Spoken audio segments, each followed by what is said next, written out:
Hello students, कैसे हैं आप सभी। स्वागत करता हूं मैं आप सभी का मेरे चैनल योर स्टडी गाइड पर। दोस्तों, आज हम पढ़ेंगे क्लास 11th की फिजिक्स का चैप्टर नंबर 1 फिजिकल वर्ल्ड, उसका part 1.3 physics technology and society. इससे पहले के पार्ट में मैंने आपको scope and excitement of physics topic पढ़ाया था। आई होप आप सभी को वो अच्छे से समझ में आ गया होगा। तो दोस्तों, आज हम ये वाला पार्ट स्टार्ट करने वाले हैं, तो चलिए शुरू करते हैं। The connection between physics, technology and society can be seen in many examples. Physics, technology और सोसाइटी के बीच में क्या कनेक्शन होता है, इसको कई एग्जाम्पल से देखा जा सकता है। The discipline of thermodynamics arose from the need to understand and improve the working of heat engines. Thermodynamics का डिसिप्लिन को लाने की क्यों ज़रूरत महसूस हुई, इसका क्या लॉजिक था, क्या रीज़न था, इसको इसी चीज़ से समझाया जा सकता है कि थर्मोडाइनमिक्स डिसिप्लिन को लाने का बस एक ही, या फिर थर्मोडाइनमिक्स डिसिप्लिन को इंट्रोड्यूस कराने का बस एक ही मेन मोटिव था, ताकि ये पता करना कि हीट इंजन को समझा कैसे जाए और उनके जो वर्किंग एफिशिएंसी है उसको कैसे इम्प्रूव किया जाए। थर्मोडायनेमिक्स डिसिप्लिन को ये लाने का मेन मोटिव था। द स्टीम इंजन, जो भाप से चलने वाला इंजन है, आप सबने कई बार पढ़ा भी होगा, 6th 7th 9th 10th में पढ़ते आ रहे हैं आप लोग। Is inseparable from the industrial revolution in England in the 18th century,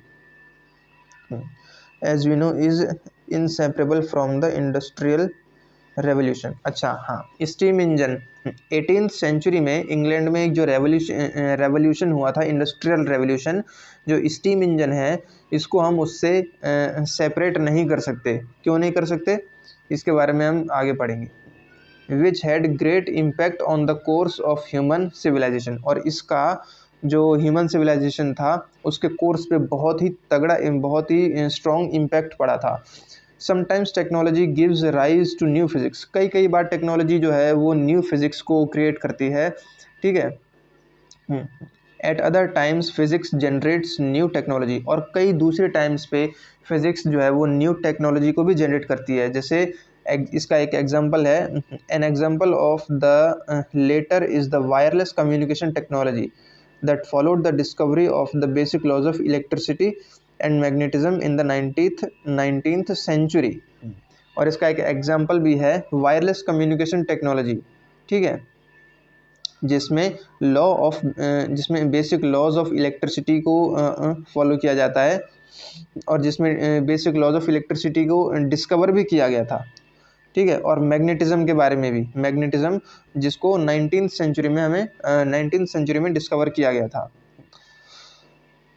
the applications of physics are not always easy to foresee. फिजिक्स की एप्लीकेशंस जो हैं वो हमेशा आसान नहीं होती हैं, ठीक है, समझने के लिए। हाँ, एज लेट एज तो 1933 में द ग्रेट फिजिक्सिस्ट अर्नस्ट रदरफोर्ड, नाम तो आपको पता ही होगा, है ना, आप लोग अच्छी तरह से परिचित भी होंगे इनके नाम से, had dismissed the possibility of tapping energy from atoms. इन्होंने एक पॉसिबिलिटी थी, मतलब इन जो एक्सपेरिमेंट जो था कि एटम से एनर्जी को टैप किया जा सकता है, इन्होंने इस चीज़ को बिल्कुल डिसमिस कर दिया था 1933 में।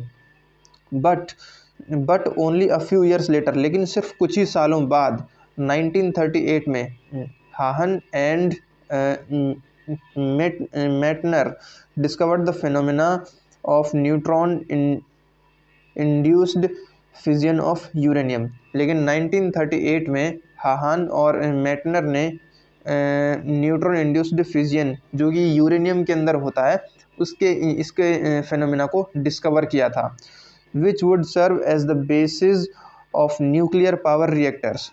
और इसके बाद इनकी जो डिस्कवरी थी, इनमें मतलब इनकी इस डिस्कवरी ने न्यूक्लियर पावर रिएक्टर्स के लिए इसको एक बेसिस बना दिया था, ठीक है।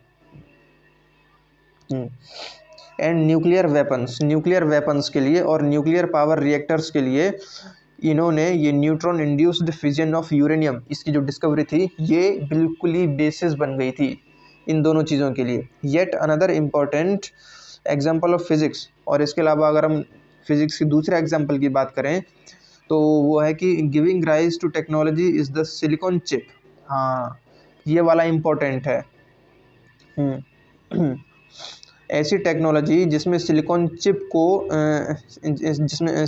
को बनाया गया, that triggered in computer revolution in the last 3 decades of the 20th century.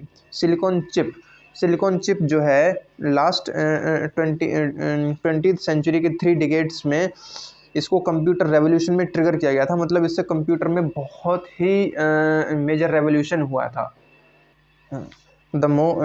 A most significant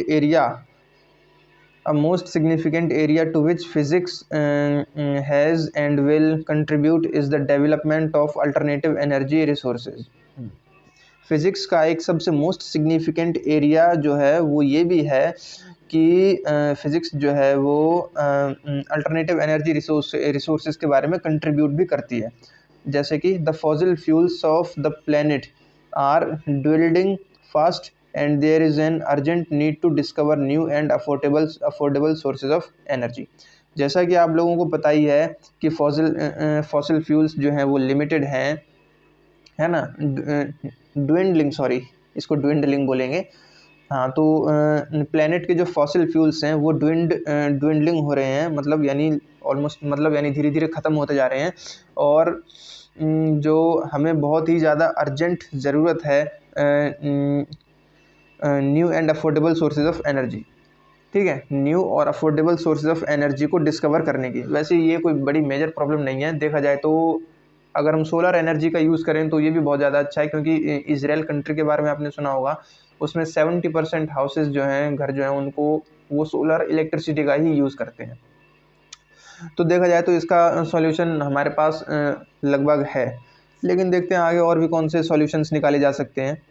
considerable progress has already been made in this direction, और इस डायरेक्शन में जो प्रोग्रेस है वो ऑलरेडी स्टार्ट हो चुकी है। फॉर एग्जांपल जैसे in conversion of solar energy. हाँ, मैंने आपको बताया था, है ना, कन्वर्जन ऑफ सोलर एनर्जी, क्योंकि दोस्तों सोलर एनर्जी मतलब जो सन से आती है, सन से जो इलेक्ट्रिसिटी बनती है, ठीक है, और सन आपको पता ही है कि सन जो है वो हमारा सोर्स ऑफ अल्टीमेट एनर्जी है, ये इनएग्जॉस्टेबल है, ये कभी ख़त्म नहीं हो सकता। ठीक है, geothermal energy etcetera into electricity, but much more is still to be accomplished.